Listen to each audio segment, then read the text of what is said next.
কর্মসূত্রে নিশ্চয়ই বাড়ির থেকে অনেকটা দূরে থাকি, জামাই ষষ্ঠী করতে আর যাওয়া হয় না। সেই বিয়ের পরে প্রথমবারই গেছিলাম জামাই ষষ্ঠী করতে। প্রচণ্ড গরম ছিল, আর তার সাথে ছিল খাওয়া দাওয়ার বহুত সম্ভার। তাই বলে জামাই ষষ্ঠীর দিন বাঙালি মিষ্টি খাবো না, আম, কাঁঠাল বা জাম এইসব খাবো না, তা তো হয় না।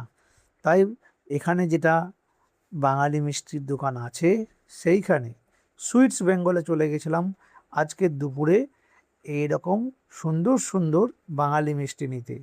তা সেখানে গিয়ে যখন দেখলাম খুব ভালো ভালো লোভনীয় লাগছে, তাই সেখান থেকে বেশ কিছু বেছে বেছে বাঙালি মিষ্টি নিলাম।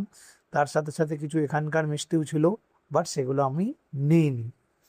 এই মিষ্টিগুলো নিয়ে বাড়িতে এলাম সুইটস বেঙ্গল থেকে, খুবই কম, এই যে 4টেই প্যাকেট হয়েছে, আর দামটা 1000 টাকার উপরে উঠে গেছে।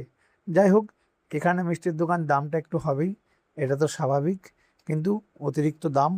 আর রসগোল্লাগুলো খেতে একদমই ভালো ছিল না। বাকি মিষ্টিগুলো মোটামুটি ঠিকঠাক ছিল, কিন্তু রসগোল্লাটা তো মনে হলো একদম স্পঞ্জের মতো, ওইটা আমার ভালো লাগেনি।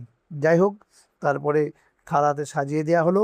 জামাই ষষ্ঠী উপলক্ষে বিভিন্ন রকমের মিষ্টি, চিড়ে, মুড়ি, আম সব কিছু দিয়ে সুন্দর করে খাওয়া দাওয়া হলো।